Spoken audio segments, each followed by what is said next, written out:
நிகரில் அன்பு கொண்ட எல்லாம் அல்ல அல்லாஹுவின் திருநாமம் போற்றி ஆரம்பம் செய்கின்றேன். சாந்தியும் சமாதானமும் ஈருலக சர்தார் அகிலத்தின் அருட்கொடை பிரபஞ்சத்தின் பேரொளி நம் உயிரினு மேலாகிய கண்மணி நாயகம் ஹஸரத் முஹம்மது ரசூலுல்லாஹ் ஸல்லல்லாஹு அலைஹி வஸல்லம் அன்னவர்களின் மீதும்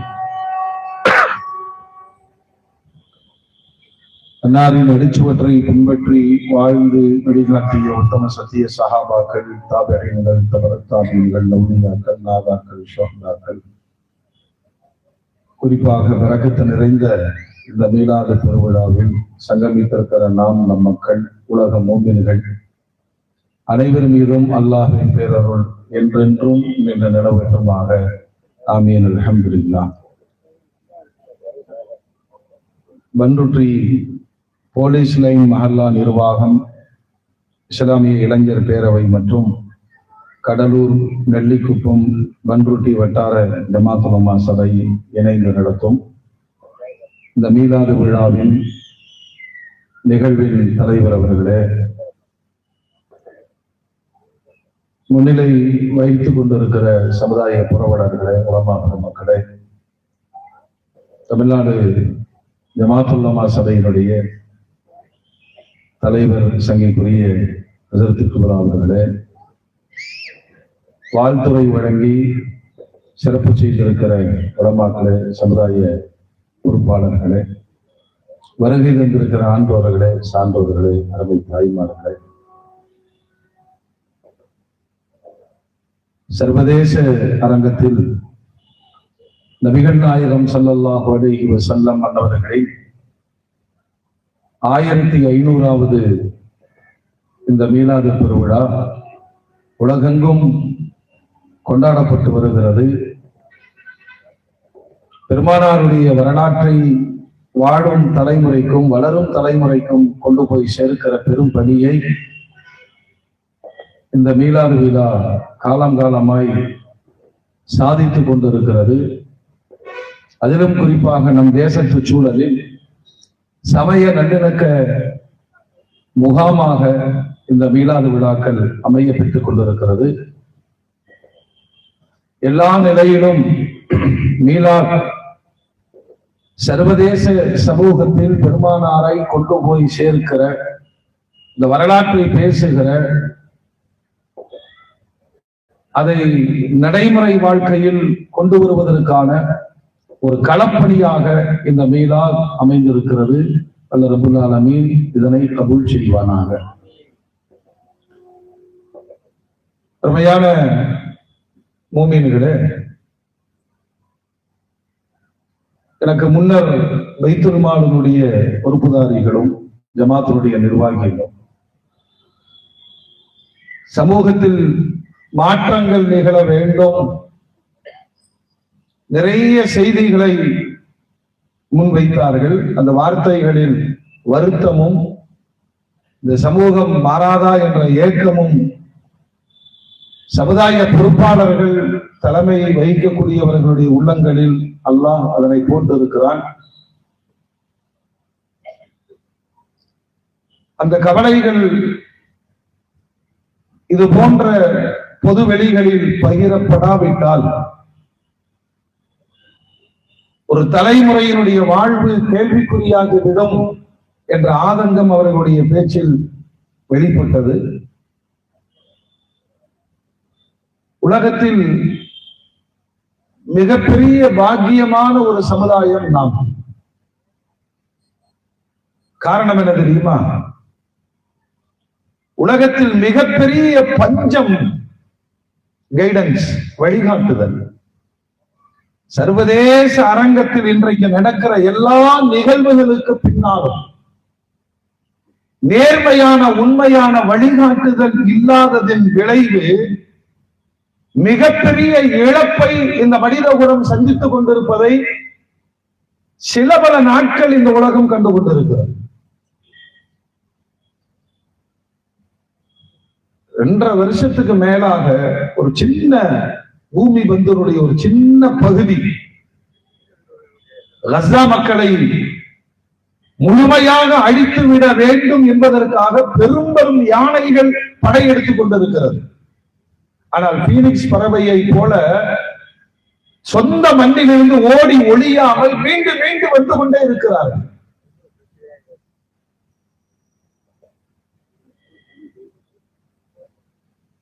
யாரெல்லாம் கஸ்ஸாவிற்கு ஆதரவாக இருக்கிறார்களோ அவர்களையும் ஒழித்து விட வேண்டும். அது நண்பனாக இருந்தாலும் சரி. கத்தாரை சீண்டி பார்க்கிற இங்கெல்லாம் என்ன பிரச்சனை தெரியுமா? வழிகாட்டுதல் இல்லாமை. குர்ஆனில் அல்லாஹ் சொல்வான், காலங்கள் கடந்து போனாலும் லக்கது கான லக்கும் ஃபீ ரசூலில்லாஹி உஸ்வத்துன் ஹஸனா, பெருமானாரிடம் உங்களுக்கு அழகிய முன்மாதிரி இருக்கிறது.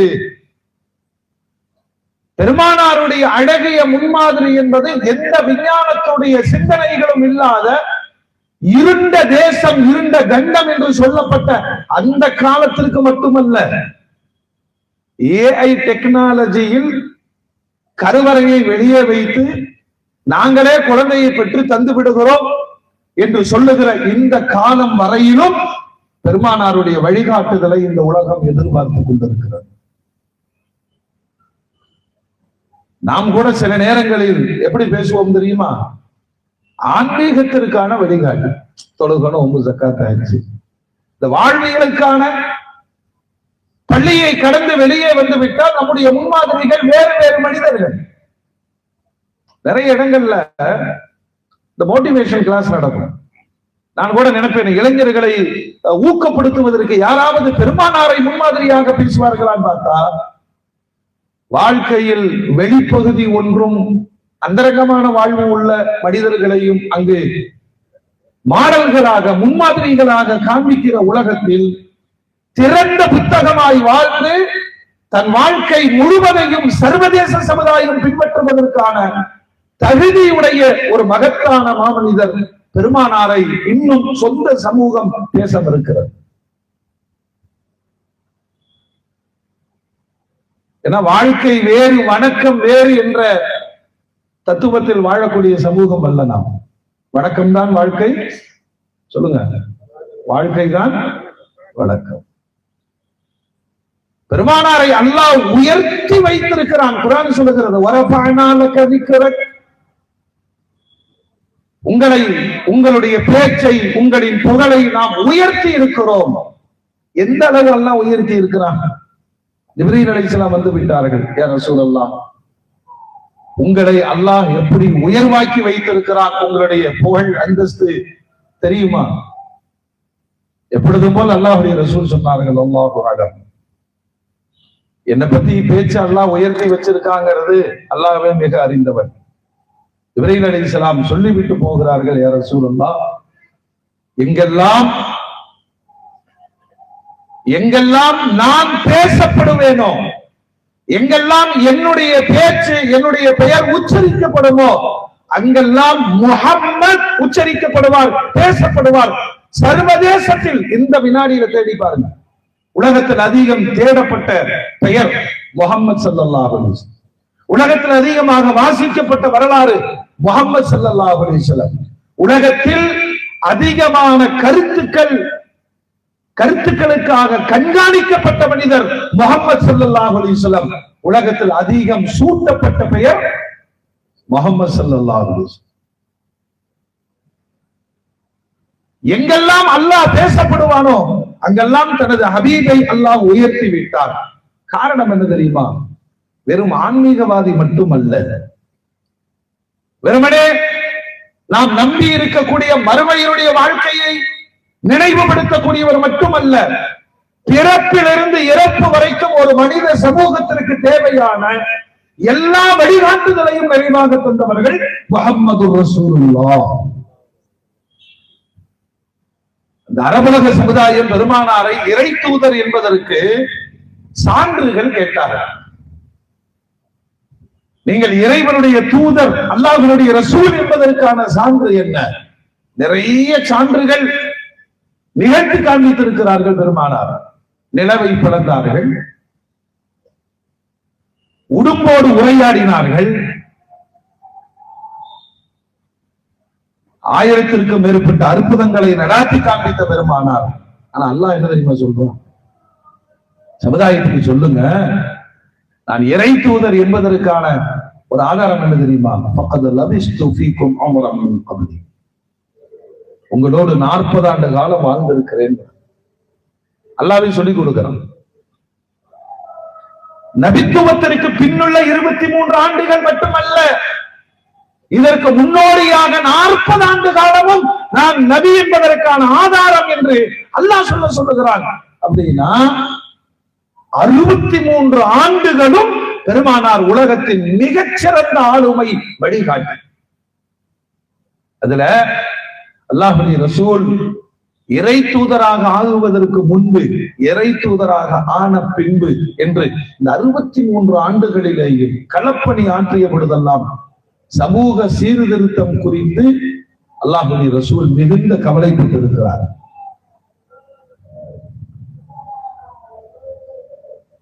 சின்ன குழந்தையாக இருக்கிற பொழுது ஹலீமத்து சாதியா ரலியல்லாஹு அன்ஹா ஒரு மார்பில் பால் வைத்தால் இன்னொரு மார்பில் அருந்தாமல் மறுத்தார்கள் பெருமானார்.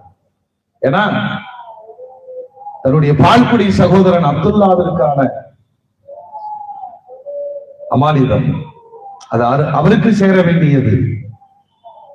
சிறுவர்கள் விளையாட அழைத்தால் இந்த விளையாட்டு பருவம் ஒன்று இருக்கா இல்லையா? இறைவன் மனிதனை ஏதோ ஒரு உயர்ந்த நோக்கத்திற்கு படைத்திருக்கிறான் என்று சொன்ன வார்த்தைகளில் சிறார்களுக்கான வழிகாட்டுதல். நல்ல துடிப்பு மிக்க இளைஞராக பெருமானார் மக்காவில் வளர்ந்து வருகிற பொழுது வரலாறுகள் பேசுகிறது, மக்காவையே ஒருத்தன் வித்துட்டு போயிட்டான். நம்ம நாட்டுல அப்படி நிறைய பேர் இருக்காங்களே இல்லையா? இடம் வாங்கி வச்சுட்டு போய் பார்த்தா சைட் இருக்காது. மக்காவையே விட்டு விட்டான். இளைஞர்களை திரட்டி தம் நாட்டை, சொந்த மண்ணை விற்பனை செய்தவன், ரோமோடு ஒப்பந்தம் போட்டவனை தெருவில் கொண்டு வந்து நிறுத்தி தேசத்திற்காக பாடுபடுகிற களப்பணியை நபிகள் நாயகம் ஸல்லல்லாஹு அலைஹி வஸல்லம் ஹிஸ்புல் ஃபுதூல் இயக்கத்தின் வழியாக மக்காவில் நடத்தி காண்பித்தார்கள். உண்மையிலேயே இன்னைக்கு பள்ளிவாசல்களாகட்டும், சமூக அரங்கங்களாகட்டும், யார் இருக்க வேண்டுமோ அந்த இளைஞர்கள் காணவில்லை. அது குறித்து ரொம்ப கவலைப்படணும். இளைஞர்களை இணைத்துக் கொண்டு பெருமானார் நடத்திய மக்காவினுடைய அந்த சீர்திருத்த புரட்சி பாருங்க. அதிகம் கவனிக்கப்படாத விதவைகள், இப்போ நபியாக முன்னாடியே அதிகம் சமூகம் கவலைப்படாத, யோசிக்காத இன்னொரு ஒரு வாழ்க்கையினுடைய மிகப்பெரிய போராட்டத்தில் இருக்கிற விதவைகள். விதவைகளுக்கான சரியான வழிகாட்டுதலை சமூகம் வழங்காவிட்டால் விபச்சாரத்தின் வழியை உங்களால் அடைக்க முடியாது. அஸ்ஸாஇ அலல் அர்மிலதி வல் மசாகீன் கல் முஜாஹிதி ஃபீ ஸபீலில்லாஹ். இந்த மார்க்கத்தினுடைய உயர்வுக்காக போர்க்களங்களில் களமாடுகிற போராளிகள் எவ்வளவு பெரிய போராட்டத்தை முன்னெடுக்கிறார்களோ அந்த அளவு அந்தஸ்து உரியது விதவைகளுக்காக, கைப்பெண்களுக்காக, வாழ்க்கையை இழந்தவர்களுக்காக களம் நாடும் போராட்டம். பெருமானார் ஸல்லல்லாஹு அலைஹி வஸல்லம் இளம் பிராயத்தில் தன் சமூகத்தில் கைவிடப்பட்ட கைப்பெண்களுக்காக களமாடினார். அப்புறம் இன்றைக்கும் இந்த மாற்றுத்திறனாளிகளுக்கு மார்க்கம் சொல்லி தந்திருக்கிற மரபுகளையாவது நாம் பேணுகிறோமா என்று சொன்னால் அல்லாஹ் அக்பர்.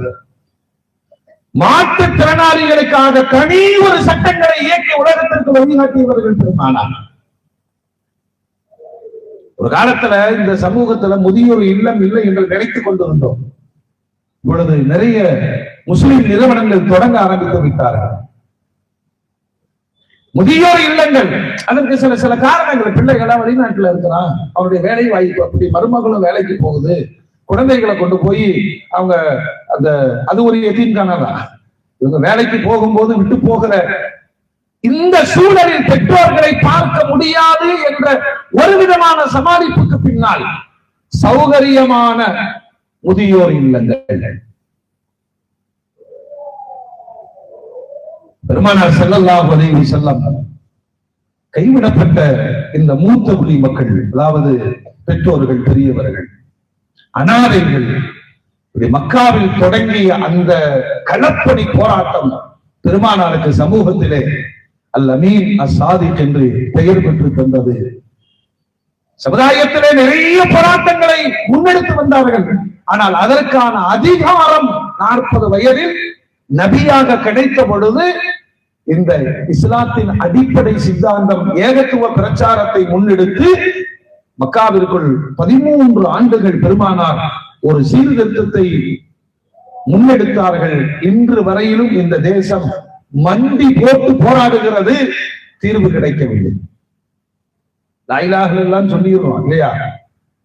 இந்த வார்த்தைக்கு பின்னால் ஒரு சமுதாயத்திற்கு கிடைத்த சுதந்திரம் யார் முதல்ல சொன்னாங்க?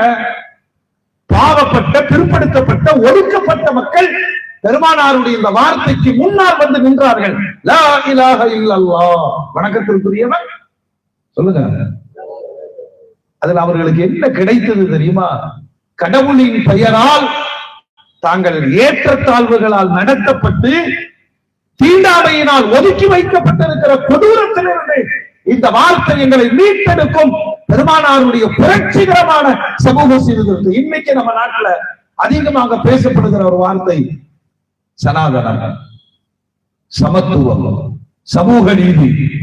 இது சட்டமன்றங்களில் பேசப்படுகிறது, நாடாளுமன்றத்தில் கொண்டு செல்லப்படுகிறது. இன்னொரு புறம் சனாதனத்தை கொண்டே இந்த நாட்டை நாங்கள் ஆட்சி அமைப்போம் என்று கூக்குரல்கள் கேட்கிறது.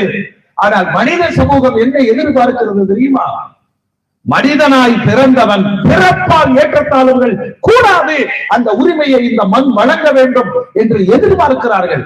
நடக்குமான்னு கேட்டா, நாட்டினுடைய ஜனாதிபதியாக இருந்தாலும் முதல் குடிமகனாக இருந்தாலும் ஜாதியத்தினால் ஒதுக்கி வைக்கப்படுகிற கொடூரம் இந்த தேசத்தில் அரங்கேறி கொண்டிருக்கிறது.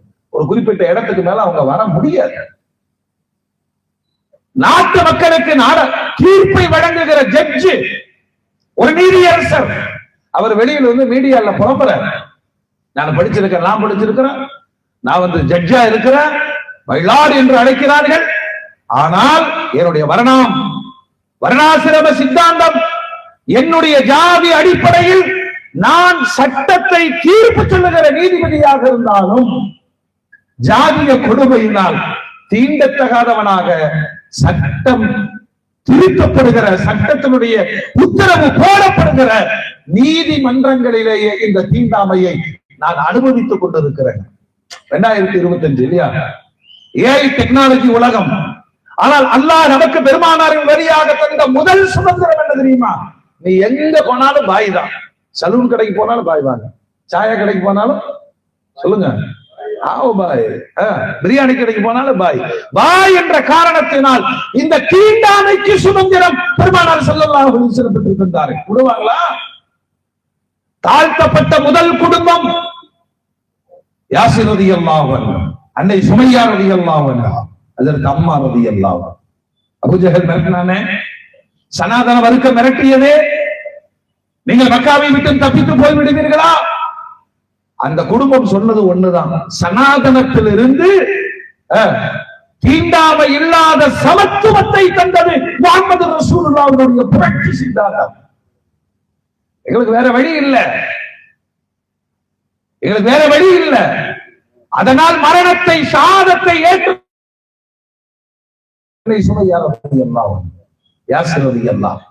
அம்மா ரலியல்லாஹு அன்ஹா, அல்லாஹு அக்பர். அந்த வரிசையில் ஹஜ்ரத் பிலால், ஹஜ்ரத் சல்மான் ஃபாரிசி, ஹஜ்ரத் சுஹைப், இந்த ஏழைகளை விரட்டி விட்டால் நாங்கள் இஸ்லாத்தை ஏற்கிறோம் வந்து நின்றார்கள். அல்லாஹ்வுடைய ரசூல் சொன்னாங்க, இந்த வர்ணமே கூடாது, இந்த ஏற்றத்தாழ்வுகள் கூடாது இல்லையா? இதை ஒழிப்பதற்காகத்தான் நான் வந்திருக்கிறேன். எந்த காம்ப்ரமைஸ்க்கும் அல்லாஹ்வுடைய ரசூல் உடன்படல. 13 ஆண்டு காலம், 13 ஆண்டு காலம் பெருமானாருடைய சீர்திருத்தத்தினுடைய புரட்சி என்னவென்று சொன்னால், வணக்கத்திற்குரியவன் ஓர் இறைவன் என்பதற்கு பின்னால் பல இறைவன்களின் பெயர்களால் ஏற்படுத்தப்பட்ட பிறவி ஏற்றத்தாழ்வுகளை முழுமையாக ஒழித்தார்கள் பெருமானார். உமர் ரலியல்லாஹு அன்ஹு சொல்லுவாங்களா இல்லையா? ஹஜ்ரத் பிலால், சித்திக் நாயகம், எங்களுடைய தலைவர் எங்களுடைய தலைவரை சுதந்திரம் விட்டார். யாரு தலைவர்? இங்க யாரு தலைவர்? உண்மையில் எஜமானர் அபூபக்கர் சித்திக் ரலியல்லாஹு அடிமை ஹஜ்ரத் பிலால். இந்த சுதந்திரத்திற்கு பின்னால் இருந்த அந்த சகோதரத்துவத்தை உலகத்திற்கு சொல்லுகிறார்கள். எங்கள் தலைவர் எங்கள் தலைவரை உரிமை விட்டார். எல்லாரும் தலைவர். விமர்சிக்க விமர்சிக்க விமர்சிக்க பெருமானார் நிறவெறி வேதமையினால் பாதிக்கப்பட்ட ஒரு சமூகத்தை காபாவிற்கு மேலே ஏற்றி நிறவெறி இங்கு இல்லை என்று நிரூபித்தார்களா இல்லையா? இந்த அண்டங்காக்கை விட்டால் முகம்மதுக்கு வேற ஆள் கிடையாதா? எங்கெல்லாம் நிலபேதம் மொழி பேதம் வர்ணாசிரம் வந்ததோ உடைத்திருந்தார்கள் பெருமானார். அது நின்றதா இல்லையா? எங்க நின்றது? இந்த தேசத்தினுடைய இளம் துறவி என்று சொல்லப்பட்ட சுவாமி விவேகானந்தர் அமெரிக்காவினுடைய ஏல் பல்கலைக்கழகத்தில் உரையாற்ற போகிறார். ஒரு தேசத்துல ஒரு சீர்திருத்தவாதியான ஒரு இளைஞர் அமெரிக்காவில் வைத்துக் கொண்டு சொல்றார், நாங்க இந்தியாவில இருந்து வர்ற 2000 ஆண்டு என் தேசத்தினுடைய வரலாறு என்ன தெரியுமா? இது தீட்டு அது தீட்டு, இந்த தீட்டுக்கு இதுதான் பரிகாரம், அதுக்கு அதுதான் பரிகாரம், இவனை பார்த்தா இது குத்தம், அவனை பார்த்தா என்ன குத்தம், 2000 ஆண்டுகள் நாங்கள் இப்படி கழித்து விட்டோம். அது எங்கெல்லாம் பாதிக்குது பாருங்க. அக்பர் வேட்டைக்கு போறாரு, வேட்டையே கிடைக்கல, கவலையோடு திரும்பி வர்றாரு. என்னடா இன்னைக்கு வேட்டை கிடைக்கல, நமக்கு அந்த நோய் இருக்கு, நினைச்சிட்டு போன காரியம் நடக்கலன்னு சொன்னா யார் மூஞ்சியில முடிச்சிருப்போம்? யோசனை வந்துருச்சு. அவரு கண்டுபிடிச்சிட்டாரு, ஆகா காலையில போகும்போது சமையல்கார மூஞ்சியில முடிச்சுட்டு போனோம் விலங்கல. நேரா வந்தாரு, சமையல்காரனை கூப்பிட்டாரு, யோர் டிஸ்மிஸ்ஸிங் சார்.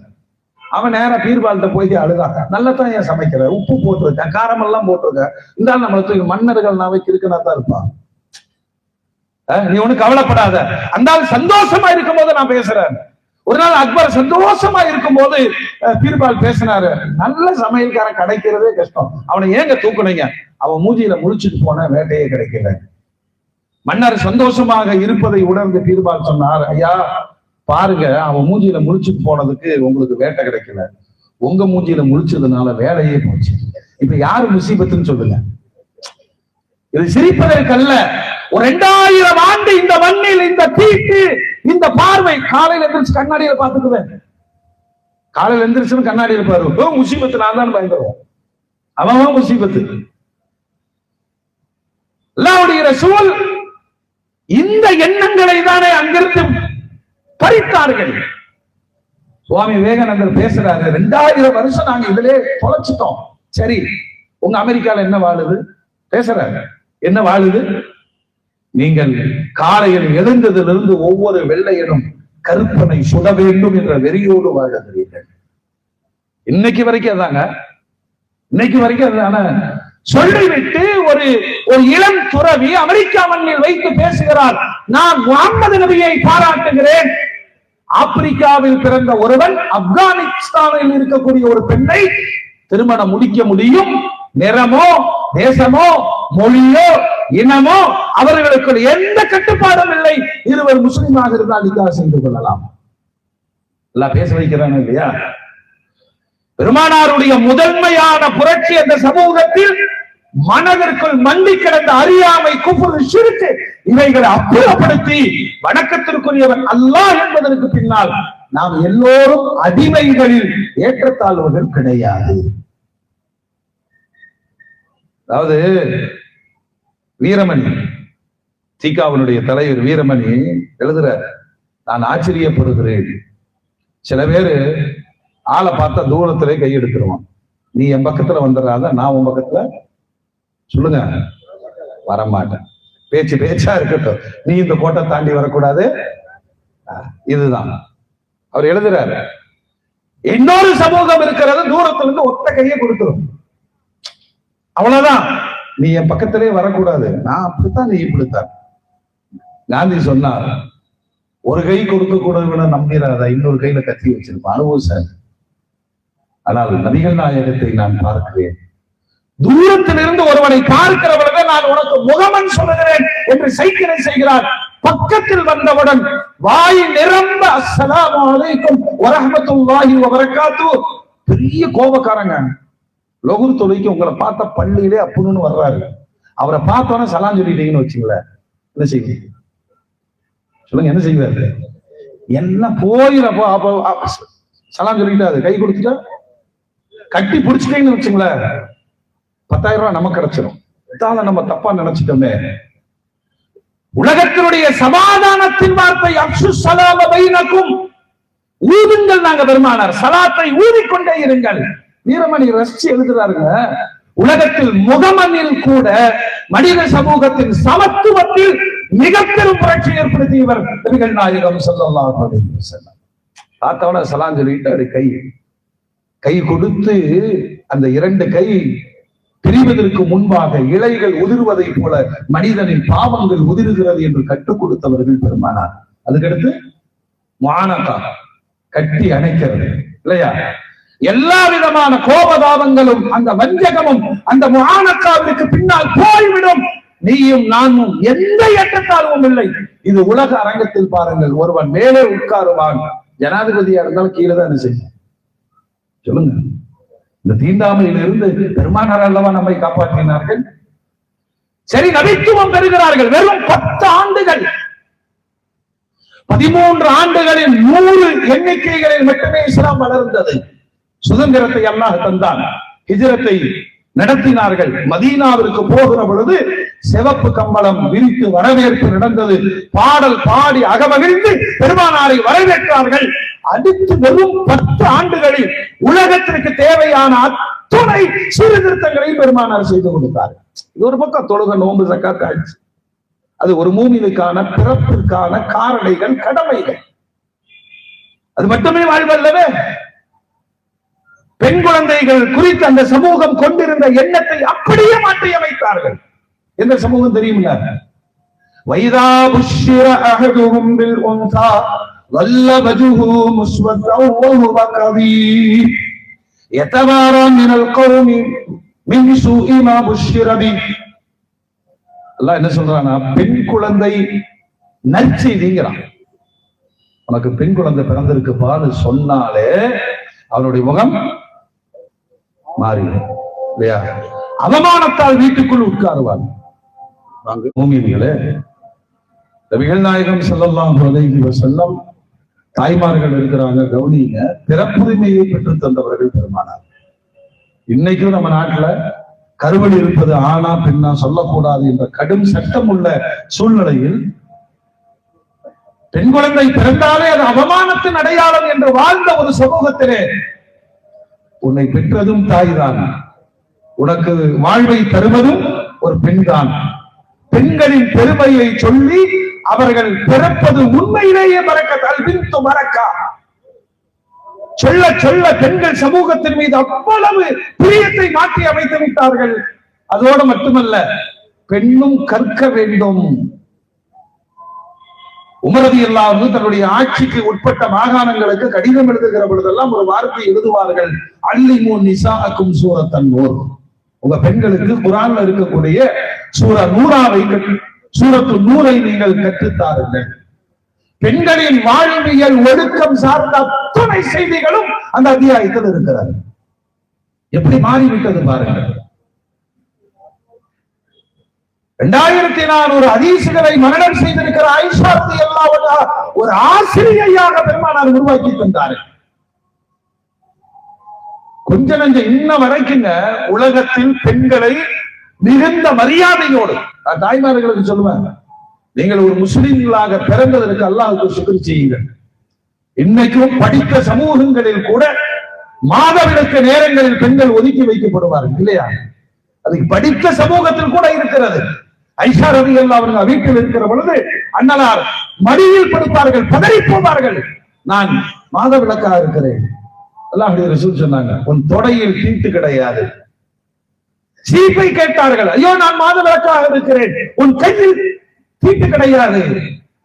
அது ஒரு விதமான உடல் உபாதை, அது ஏற்படுகிற பொழுது அதற்கான சலுகைகள் சொல்லிவிட்ட பெருமானார் தீட்டின் பெயரால் பெண்களை ஒடுக்குவதும் எவ்வளவு மௌட்டிகம் என்பதை உலகத்திற்கு எச்சரித்தார்கள் அல்லாஹ்வுடைய ரசூல். முடிச்சாங்களா? மதீனாவிற்குள் 10 ஆண்டுகளில் பெருமானாருடைய சமூக சீர்திருத்தத்தில் இன்னைக்கு ரொம்ப முக்கியமானது முஸ்லிம்களுடைய பொருளாதாரம் எல்லாம் காப்பாற்றணும். நம்மளே ஒரு கேள்வி கேட்டுக்குவோம், வட்டி சார்ந்த வாழ்வு இல்லாதவர்கள் யாரு சொல்லுங்க? ஹவுஸ் லோன், எஜுகேஷன் லோன், அப்புறம் வீக்கெண்ட் லோன், அப்புறம் எல்லாமே லோனு தான். நானும் லோனு, நீயும் லோனு. நம்ம என்ன நினைச்சிருக்கோம்னா வட்டி கடை அப்படின்னு பேர் வச்சா அதுதாங்க ஹராம. சர்வதேச அரங்கத்தில் வட்டியினுடைய வாடகை கூட நுகராமல் வாழ முடியாது என்று சொல்லப்படும் காலத்தில் நாம் இருக்கிறோம். ஆனா அல்லாஹ்வுடைய ரசூல் மதீனாவுக்குள்ள வந்த உடனே கேட்கிறாங்க, உங்க பொருளாதாரம் என்ன? வேற வழி? வேற வழி? யூதர்களிடம் வட்டிக்கு அடிமைப்பட்டு கிடக்கிறோம். எல்லாம் பேரிச்சம்பழ தோட்டம், ஒரு அறுவடை மீறினால் 2 அறுவடை வாய்ப்பு இருக்கலாம். அப்போ செலவுக்கு நம்மளுக்கு போன் வருதுல்ல, நீங்கள் லோன் வாங்குவதற்கு தகுதி பெற்று விட்டீர்கள். அப்படி அழகா கூப்பிடுவாங்க. அது பொம்பளை வச்சுதான் கூப்பிடுவாங்க. கொஞ்சம் ஏமாந்துட்டீங்க, மொத்தமா முடிஞ்சது இல்லையா? அப்படி வந்து கொடுப்பான். வாங்கி வாங்கி ஒரு கட்டத்துல இவர்களுக்கு அறுவடை காலங்கள் வரும்போது எல்லா பேரித்தம்பழங்கள்லாம் இறக்கி வச்சுட்டா கரெக்டா வந்து தூக்கிடுவது. மீண்டும் செலவுக்கு மீண்டும் வட்டிக்கு வாங்குவது. அல்லாஹ்வுடைய ரசூல் சொன்னாங்க, முதல் வேலையாக வாங்குவதை நிறுத்துங்கள். எப்படிங்க சாத்தியம்? நிறுத்துங்கப்பா. இவனை வந்தான், வேண்டாம் வட்டிக்கு வேண்டாம், நிறுத்திட்டு சரி அடுத்து பெருமானார் என்ன செய்கிறாங்க? நீங்கள் அல்லாஹ்விடம் முறையிடுங்கள், அல்லாஹ்விடம் முறையிடுங்கள், நான் உங்களுக்கு நிற்கிறேன். பெருமானார் ஸல்லல்லாஹு அலைஹி வஸல்லம் சமூகத்தை முழுமையான ஈமான் சொல்றாங்களே இல்ல, லவ் அன்னகும் ததவக்கலூன அலல்லாஹி ஹக்க தவக்குலி, எப்படி அல்லாஹ் மேல நம்பிக்கை வைக்கணுமோ அந்த விதத்தில் நீங்கள் வைத்தால் பறவைகளுக்கு உணவளிப்பவன் உங்களுக்கும் ரிஸ்க் அளிப்பார். இந்த வார்த்தையை உண்மைப்படுத்தினாங்க. நீங்க வட்டிக்கு வாங்காதீங்க, சரி வாங்க உட்கார்ந்து துஆ கேட்போம். அல்லாஹும்ம பாரிக் லனா ஃபீ மதீனத்தினா, எங்கள் மதீனாவில் பரக்கத்து செய்ய அல்லாஹ், அரபிகளில் பரக்கத்து செய்ய அல்லாஹ், மதீனாவின் பேரித்தமிழங்களில் பரக்கத்து செய்ய அல்லாஹ். எல்லா துஆ. சரி அறுவடை நேரத்துல என்ன கூப்பிடு, நான் வர்றேன். பேரித்தும் குவியல்கள் ஏறி அமர்ந்து கொண்டு துஆ செய்கிறார்கள். துஆ செய்து விட்டு கடன்காரங்கள் எல்லாம் கொடு, கடன்காரங்களுக்கு எல்லாம் கொடு. எல்லாம் கொடுத்தது போக பரக்கத்துன்னு ஒன்று இருக்கா இல்லையா? பரக்கத்துனா என்னங்க சொல்லுங்க? பரக்கத்துன்னு சொன்னா பொருள் குறைவு, பயன்பாடு அதிகம். நம்ம பாஷையில தான் சொல்லி இருக்கிறாங்க, 2 பேர் சாப்பாட 4 பேர் சாப்பிடலாம். இப்ப 4 பேர் சாப்பாட ஒருத்தன் தின்னுட்டு வயிறு ரம்பலன்னு சுத்திட்டு இருக்கிறான். பரக்கத்து இதுதானே. பெருமானாருடைய துஆவினால் பரக்கத்தடைந்தது மதீனா. விளைவு என்ன? வட்டிக்கு வாங்கிய அந்த எல்லா கடமை அடைக்கப்பட்டு ஹஜ்ஜத்துல் விதாவில் வைத்து பெருமானார் உலக சமுதாயத்திற்கு சொல்றாங்க, நான் கட்டமைத்த சமுதாயத்தில் வட்டி இல்லை, என் குடும்பம் சார்ந்த வட்டி அனைத்தும் தள்ளுபடி செய்யப்படுகிறது. அத்தனை சஹாபாக்கள் தள்ளுபடி பண்ணிட்டாங்களே. உலகத்தில் வட்டிக்கு முடிவுரை எழுதப்பட்டது பெருமானாருடைய ஹஜ். சரியா? அதுக்கடுத்து அல்லாஹ்வுடைய ரசூல் இந்த சமூகத்திற்கு நிறைய சீர்திருத்தங்களை ஏற்படுத்தி நமக்கு ஒரு எச்சரிக்கை தந்தார்கள். என்னதான் புரட்சிகரமான ஒரு சமூகத்தை நான் கட்டமைத்து தந்திருந்தாலும் கலாச்சார ரீதியாக உங்களை நான் மிகவும் பயப்படுகிறேன். இன்னைக்கு உலகத்துல ஆயுத போரை விட கலாச்சார போருதான் மிகப்பெரிய ஆபத்தை இந்த சமூகத்தில் உருவாக்கி கொண்டிருக்கிறது. குறிப்பாக இளம் தலைமுறை. என்னங்க, பள்ளிக்கூடத்துல இருந்தே போதை பொருட்களுக்கான விற்பனை தளங்களாக மாறுகிறது. யாரு செய்யறான்னு பார்த்தா இதுலயும் உள்ளுக்குள் இருப்பவர்கள். ஒரு சமூகம் போதையின் பிடியில் பயங்கரமாய், அதாவது அவர் பேசும்போது உண்மையில நான் யோசிச்சு என்னன்னா, அடுத்து அவன் தானே முத்தவள்ளி. யாரு சொல்லுங்க? யாரு? உங்க பிள்ளைங்க தானே. அவன் தான் சமுதாய தலைவர். அவனே போதனை இப்படி ஆடிட்டு வந்தானே மஸ்ஜித் எப்படி இருக்கும்? மஸ்ஜித் எப்படி இருக்கும்? குடிகார இளைஞர்கள். ஒரு காலத்திலே அல்லாஹ்வுடைய ரசூல் சொல்றாங்க, வெக்கம் போயிடுச்சுன்னா ஈமானே போயிடும். சொல்றாங்க பாருங்க, இந்த ஆடை நாகரிகம் ஒன்று இருக்கா இல்லையா? ஆணோ பெண்ணோ எந்த தேசத்திலும் நீங்கள் வாழ்ந்து கொள்ளுங்கள், இறுக்கமான ஆடை அணியாதீர்கள், மெல்லிய ஆடை அணியாதீர்கள். இது இன்னைக்கு சொன்னா ஏத்துக்குவானா? டைட் ஜீன்ஸ் அதை கழட்டி விடுறதுக்கு மொத்த ஜமாத்து வரணும். டைட் ஜீன்ஸ் சொல்லுங்க. அவன் பெண் பிள்ளைகளை போன்ற ஆடை. கல்யாணத்துல போய் பார்த்தா டவுட்டா இருக்கு. மாப்பிள்ளை சுடிதார் போட்டு துண்டு போட்டு வெக்கப்பட்டு நிக்கிறான், பொண்ணு சட்டை போட்டு இப்படி நிக்குது. லான ரசூலுல்லாஹ் அர்ரஜுல அல்லதி யல்பசு லிபஸத்தல் மர்ஆ, பெண்ணை போன்ற ஆடை அணிகிற ஆண் நாசமாகட்டும் என்று சபித்தார்கள் பெருமானார். இதெல்லாம் இன்னைக்கு உள்ள சமூகத்துல நாம் அங்கீகரித்த பாவங்கள். யாரு சொல்றாங்கல்ல, சொன்ன வம்பா போயிருந்தா இந்த மாதிரி கட்டிங் பண்ணிட்டு வராங்க, பயமா இருக்குது. இந்த கடலூர்ல புயல் அடிச்சதா இல்லையா, அது மாதிரி ஒன் சைடு இப்படி கஜா புயல்ல பாதிக்கப்பட்ட மாதிரி வர்றான். நல்லா இருந்தவன் இதுக்கு 1000 ரூபாய் செலவு பண்றாங்க, இதுக்கு 1000 ரூபாய் படுத்திருந்த முடிய நிக்க வைக்கிறான். அவங்க அம்மா பாக்குறது யாரு வந்த பிள்ளையோ. விதவிதமாக கலாச்சார சீர்கேடுகள்ல நாம் மனைவியோடு அல்லது பெண்கள் கணவனோடு 30 ஆண்டு காலம் 40 ஆண்டு காலம் வாழுகிற ஒரு சமூகத்திலே 3 மாசம் நிக்காஹ்வுடைய வாழ்வு நிற்காத ஒரு தலைமுறை. 3 மாசம் தான். தமிழகத்துல எந்த ஜமாத்துக்கு போனாலும் சரி, அதிக வழக்குகள் எதுனா தலாக்கை தாண்டிய பெண்கள் கோரும் குலா. எங்க பார்த்தாலும் விளைவுகள் என்ன? சரி, ஜமாத்து பார்த்து எல்லாம் பேசி சரிப்பா இப்படி சொல்றீங்க, பிரிச்சு வச்சாச்சு. பிரிச்சு வச்சாலும் இஷா தொழுதுல அது 2 சேர்ந்துக்குச்சு. புரியுதா என்னன்னு? ஹராமான வாழ்க்கையை ஏற்றுக்கொள்ளுகிற ஒரு தலைமுறை இந்த சமூகத்திலே பெருமானாரினால் நிகழ்த்தப்பட்ட சீர்திருத்தங்களை சொந்த சமூகமே கைவிட்டதின் விளைவு ஷைத்தானுடைய சூழ்ச்சியிலே ஒரு தலைமுறை ஒழுக்கங்களில். வீட்டுக்குள்ள யாராச்சும் வர்றாங்கன்னா இந்த அந்நியங்கிற ஒரு அதெல்லாம் போயிருச்சுல. பிள்ளைய கூட்டிட்டு வர்றான், கேர்ள் ஃப்ரெண்டுங்கிறான், அவங்க அம்மா சரிங்குது. பையனை கூட்டிட்டு வருது புள்ள, யாருமா this is my boy friend. இங்கிலீஷ்ல சொல்லிட்டு ஹலால் ஆயிடும். தமிழ்ல வட்டின்னு சொல்லாதீங்க. இன்ட்ரெஸ்டா இருக்கு. ஏண்டா சாராயம் குடிக்கிற? நான் சாராயம் குடிக்க மாட்டேன், ஒன்லி பீர். இந்த டாக்டர்கள் என்ன செஞ்சுட்டான்னு சொன்னா அது ஹெல்த் ட்ரிங்க்ஸ் தான். எதை? பீர் குடிக்கிறத. பையன் என்ன சொல்றான்னா சாராயம் ஹராம், பீர் ஹலாலுங்கிறான். அல்லாஹ்வுடைய ரசூல் சொன்னார்கள், ஒரு காலம் வரும் மது பெயர் மாற்றம் செய்து குடிக்கப்படும். சமூகத்தில் ஏற்பட்டிருக்கிற நான் சொன்ன மீலாது என்பது பெருமானாரை வளரும் தலைமுறைக்கு ஞாபகப்படுத்துவதோடு அது வாழ்வியல் நெறி என்பதை நாம் உணர்ந்து இந்த காலத்தில் அவசரமாக கவனிக்க வேண்டிய மருத்துவம் என்னவென்று சொன்னால், நாம் ஓரளவு கடந்து வந்து விட்டோம். நமது பிள்ளைகளின் வாழ்வை கேள்விக்குறியாக இருக்கிறது. அவர்களுடைய கோ எஜுகேஷன், அவர்களுடைய மாடலிங், அவங்க லைஃபே வேற மாதிரி. நீங்க தான் கஷ்டப்பட்டு உனக்கு தான் சம்பாதிச்சு உன யார் சம்பாதிக்க வைக்க சொன்னா, உன்னை பெற்றதுக்கு ஏன் பெற்றங்கிறான். அவன்கிட்ட பேசவே முடியல. நீ சம்பாதிக்கணும்னா சொத்தெல்லாம் காப்பாற்றணும். நீ லூசு, சம்பாதித்து வச்சு நீ செத்து போயிருவ. நான் எதுக்கு சம்பாதிக்கணும்? நீ சம்பாதிச்சதையெல்லாம் நான் அழிச்சுட்டு போறாங்களாம். ஒரு மாதிரியான ஒரு தலைமுறை. அவங்க ஸ்லாங்கே புரியலங்க. வீட்டுக்குள்ள என்னன்னா அத்தா முறைக்கு எங்க போன நீ முறைச்சிட்டு போன அந்த அளவுக்கு போய் குத்திடுவானோ. வீட்டுக்குள்ள போய் நான் அவங்க அம்மாட்ட சொல்றான். எப்படி சொல்ற பாருங்கம்மா, உன் புருஷன்ட்ட சொல்லி வை, நிமிஷத்துல பதவியை ராஜினாமா பண்ணிடுறேன். உன் புருஷன்ட்ட சொல்லி வை, என் ஃப்ரெண்டுக்கு முன்னாடி என்னை இன்சல்ட் பண்ணாருன்னா டக்கறதே வேற.